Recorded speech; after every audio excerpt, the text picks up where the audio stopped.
Conversations with Azu Ishekwene.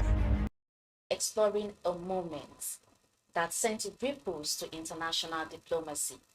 A meeting at the Oval Office that turned into a geopolitical statement. The United States President Donald Trump, never for a convention, hosted the South African President Cyril Ramaphosa that people have now called a diplomatic ambush. Welcome to Conversations with Azu. I am Nefisat Abdurrahman.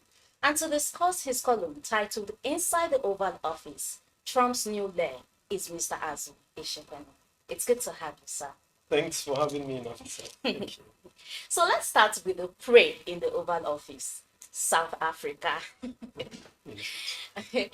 Do you think South Africa is eager to be accepted by Western powers, even when it's going to cost them national dignity? Well, I think that's rather broad. I mean, because even in South Africa, as I'm sure you know, there are shades of opinion about how, especially about South Africa's relationship with the U.S. since the inauguration of President Trump in January. Yes. You remember a couple of things happened starting from January, specifically in February when he issued a couple of executive orders banning South Africa's financial assistance, U.S. financial assistance to South Africa, and then taking additional steps after that, including, of course, the expulsion of South Africa's Ambassador Rasool. So there's obviously been strong tension between South Africa and the U.S., which had up till now been very close partners and allies. So obviously the challenge or the question was which way forward? And I guess it was in that quest for a way forward that President Cyril Ramaphosa decided to, if you like, take the bull by the horns and to pay a visit to the White House to see President Bush, to see if there was a way to reset the relationship, to use this phrase. But yes, I think you are right in describing it as more or less like an ambush. Yes, that was what unfortunately it turned out to be. Yes. But we've known Trump before now, his type of person, and how rough you know the thing about Trump is that the more you know him, the more you find out that you don't know him. But yes, I think to some extent. So should Ramaphosa have prepared better? Well, again, there's divided opinion on that.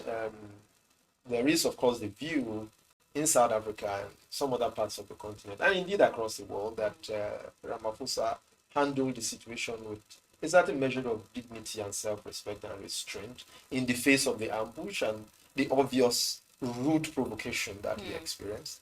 But the question was the question of whether how much pushback, would have been enough pushback. Is also the jury is out on that, because as I said in my column, there are instances of African leaders who faced similar situations. Different situations. They are not exactly like this one, but similar situations with foreign leaders in the past and how they stood up to such bullies.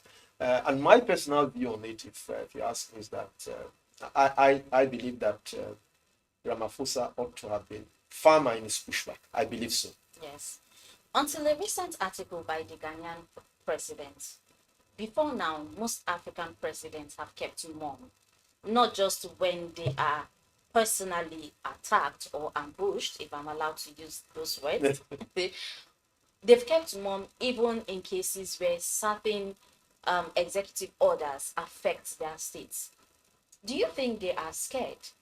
Should the African Union intervene? Well, no, I do not think that is how it works. But you see, foreign policy is often a reflection of the state of internal affairs, of the state of the strength of the country that is projecting it. Because you project to the outside what you are on the inside. That is what gets projected. Unfortunately, a number of African countries have had to go through very difficult times in terms of, especially post-COVID, in terms of the challenges, issues of health, the economy, internal security, serious internal security challenges, and all of those things. Those things have significantly impacted the strength, the capability of many African countries, and therefore the ability of their leaders to project any sort of strength, outside the continent, especially in relation to meeting with bigger players on the global stage. But you know what? Ghanaian President Drahama made my day yesterday with that article. He made my day. I think it was published 2 days ago. He absolutely made my day and stood up not just for. He didn't stand up for Ramaphosa alone. I believe he stood up also for the continent, because he had also to remind President Bush and remind the world indeed that while we are concerned about correcting injustices, we should not also forget a shared history of injustice affecting the entire continent itself, and which people have to also remember. It's an article that I would recommend that anyone who has not seen the article by Rahama, should please make time out to read it. It was published in The Guardian of London. Oh, okay. Let's talk about what might have led to Trump's ambush on Ramaphosa. Anything can lead to Trump's outburst. You never know. It just perhaps sometimes depends on how Trump feels. It's one of the most erratic, one of the most impulsive presidents that the world has ever known. Some reason. But obviously, this was even a completely and thoroughly misguided outburst. He was complaining about white genocide. There was nothing like the white genocide. But unfortunately, he would not even listen to an explanation. He would not listen to the facts because he lives in a world of alternative facts. He was complaining that land was being grabbed from white Africa. No, but there's nothing like that. You see, the whites make up about less than 10%, in fact, of the South African population, but control about 70% of the land. Do you understand? It's true that there is already a law in South Africa to find a way to redistribute some of these assets in such a way that there is peace and harmony in the continent. But unfortunately, it's a conversation that is still being had. All right? And even white South African farmers themselves are not complaining. So it was an outburst based totally on alternative facts in Trump world, false, and he would not even pause for a moment to think or to listen or to pay it. Instead, he turned the Oval Office into a movie theater. It's absolutely incredible, and I honestly feel sorry because you see, unfortunately, yes, Trump was elected by majority of U.S. voters, and we must respect that. But I think that, as you see, in hindsight is always 50-50. There are Americans who are absolutely appalled by some of the things that are unfolding. And you can also see significant pushback by the judiciary, by the courts in the U.S., which is a reflection of how strong institutions can restrain even some of the worst bullies. Yes. Talking about theater, the role of the media in pushing out most of this information cannot be overemphasized, because especially when it comes to how our leaders handle information, when it comes to them dealing with other leaders of the country. How would you rate the role of media in pushing out, especially informations that are false? Well, again, we have to be careful when we are talking about media here, because some of the search engines, especially those managed by big tech, are significantly responsible for propagation of some of this misinformation, disinformation, sometimes deliberately. I'm not putting all the blame squarely on them, because people also have to take responsibility for the facts that they've exposed themselves to, for the facts that they share and the facts that they consume. But I think there's never been a time in the world where journalists or those who are committed to truth-telling have a more compelling need to pay attention to the facts than now, when we live in a world of alternative facts. And so my answer to that, direct answer, would be that the media has a very important, crucial role to play in ensuring that we remain faithful to our basic calling of truth-telling, and a source where people can look to in an absolutely divided and confused world such as which we find ourselves. In the Ghanaian's president's article, he talked about the long-term effect of apathy, and he also talked about the control of wealth in South Africa. Correct. Looking at that article and everything that has been happening over the past months, what solutions do you think Ramaphosa should be looking at for? Hard to say, but I think one of the things that Ramaphosa described as a success from his meeting with President Trump was the fact that hopefully President Trump will come to South Africa in September when the G20 will be meeting. And then it will be the turn of the U.S. president to take over the baton of leadership from him. Then maybe from there that hopefully will be a reset. I don't know.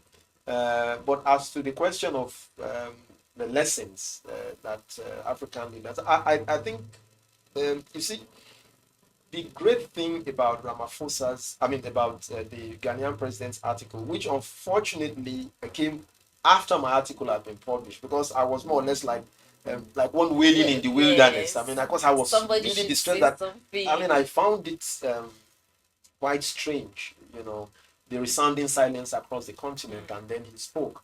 I think basically what that speaks to is that there are still African leaders, and I'm so super proud of him, who have a sense of our shared history and our heritage, and who feel a burden to speak up the truth and to defend that heritage in the interest of justice and also in the interest of the truth itself as what it should.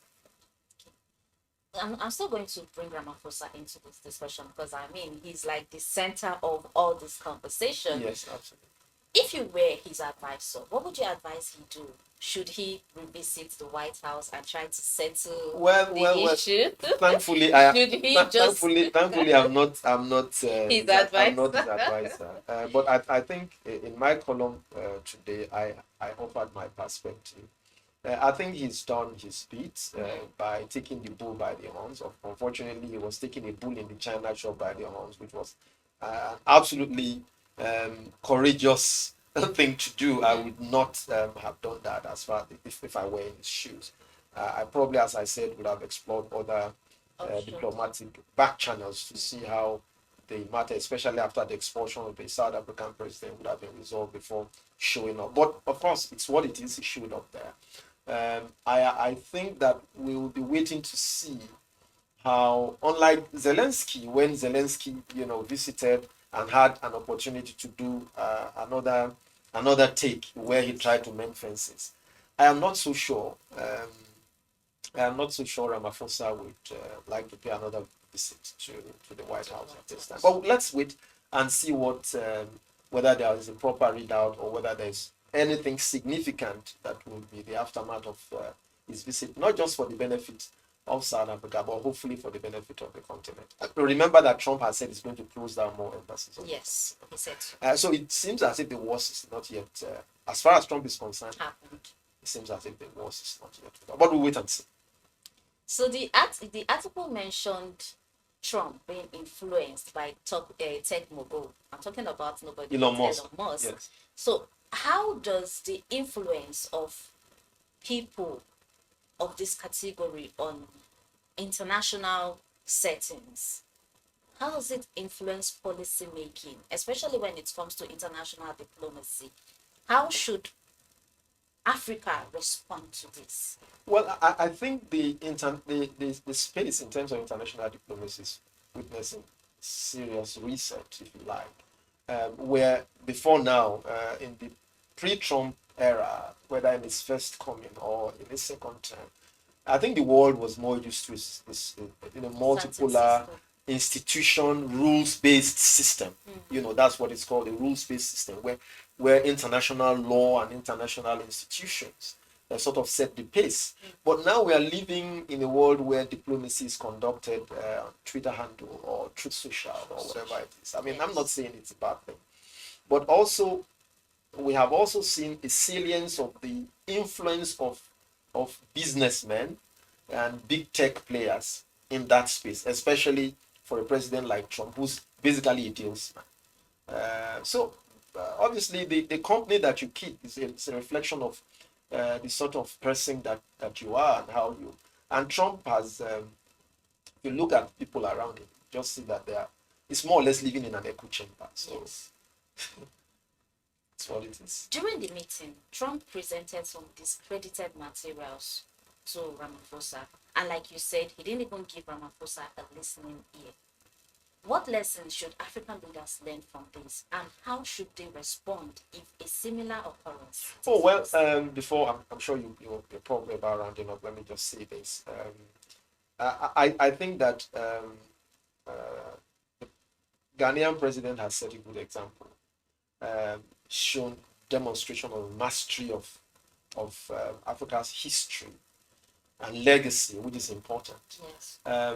As I also said in my article, African leaders, the world has never been, especially Africa, has never been a time when we're in need of greater greater demand, for leadership at all levels, whether it's at the local level or at the regional or international, so that we have leaders who really not only know their history but know their place in history, and therefore when they are called to stand up for what they believe in and for their people, they will do so proudly and without equivocation.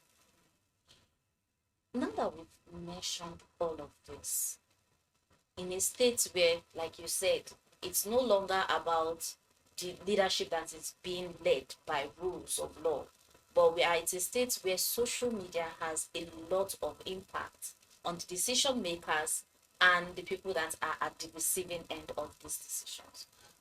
One last word from you on that. Well, that's not about to change. That's the last word from me. We are not about to see the world in which social media is going to take the backstage in terms of its role and influence on relationship, whether relationship among individuals, communities, among nations. But I think it's important for us also to double down on truth-telling and fact-checking. Yes. As a basis for conversation. That's, in my view, is one of the surest ways of having a safer social space for all of us. Thank you so much. Thanks for sir. coming now. Yeah. And that's it on today's episode of Conversations with Azu. Make sure to like, comment, and share. See you next time. Conversations with Azu Ishekwene.